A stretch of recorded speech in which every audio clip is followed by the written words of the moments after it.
Deixa eu fazer uma pergunta. Quem tem doença respiratória crônica? Levanta as mãos. Levanta as mãos. Percebeu como é que eu tô hoje? Deve ter percebido. Quem acompanha diariamente o Alterosa Alerta sabe. Eu já dei uns 150 espirros, mais ou menos, durante o intervalo. E tem hora que eu tô custando aguentar. Ainda não espirrei ao vivo, porque a rinite atacou daquele jeito. Respirei uma poeirinha hoje, daquela, sabe?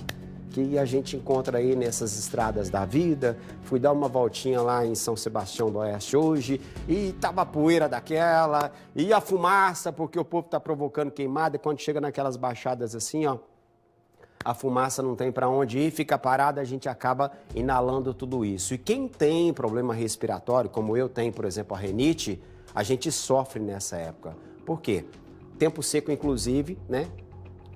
As queimadas, que eu já falei, poeira. E segundo especialistas, quase metade da população brasileira sofre com isso. Vamos ver.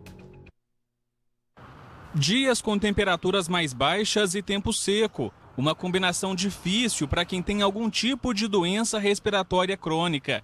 Sara não fica sem as bombinhas que a ajudam a respirar melhor. Ela tem asma brônquica desde os 13 anos de idade e sofre nessa época do ano. O que eu mais sinto dificuldade, principalmente, é quando eu estou andando, aí eu preciso andar mais devagar, porque aí a respiração começa a ficar mais ofegante. Subir escadas dificulta muito também para mim. Esther, há anos convive com problemas respiratórios. Eu tenho sinusite crônica, rinite alérgica. Tive a descoberta da minha sinusite por volta de 2012 e da minha rinite por volta de 2015. Um dos principais sintomas, né, que me fez procurar um médico, um posto de saúde, foi a forte dor de cabeça e muita sensibilidade à luz.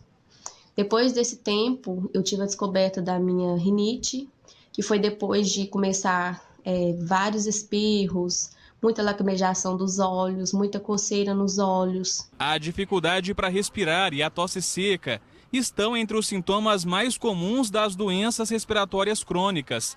Um problema que se agrava nessa época do ano. As principais doenças respiratórias que a gente tem crônicas entre nós é principalmente a rinite, 30% da população tem rinite, e a asma, que é a doença crônica mais comum na infância. Então, principalmente na infância, mas ela pode sim persistir na vida adulta.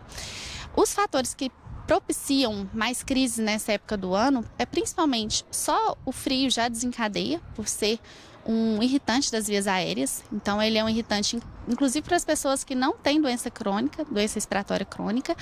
Mas, para aquela pessoa que tem doença respiratória crônica, por si só, aquele processo inflamatório que já existe, ele acaba desencadeando a crise. Durante o tempo seco, eu vejo que realmente as coisas pioram, porque até então, durante os tempos normais, os dias normais, eu não faço muito uso de antialérgicos. Já no tempo seco, eu preciso de um antialérgico. As queimadas, comuns nesse período, também aumentam o desconforto respiratório.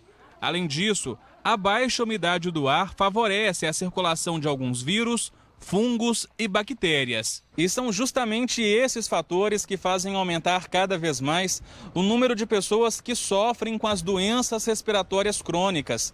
Problemas que, segundo especialistas, atingem quase metade dos brasileiros e todos os anos causam a morte de cerca de 4 milhões de pessoas em todo o mundo. Em meio à pandemia do novo coronavírus, com as pessoas andando de máscaras e evitando aglomerações, as doenças respiratórias tendem a ficar mais controladas, mas é bom não confundir os sintomas. Porque os sintomas são muito semelhantes. Então, uma obstrução nasal com espirros, com tosse, não dá para descartar a Covid-19 nesse momento que nós estamos vivendo. Há anos convivendo com as doenças respiratórias, Sara já criou estratégias para amenizar os efeitos desse problema. Eu coloco bacias de água no quarto para o ambiente ficar mais úmido, né? Coloco mais travesseiros para poder dormir mais sentada, né? E tento sempre me movimentar mais devagar, não fazer muitos movimentos bruscos. Viu aí? E eu tô desse jeito hoje, né? Enfim, são situações que, infelizmente, a gente tem que aprender a conviver, né? Mas A gente sabe como é que é. Procurar um especialista acima de tudo.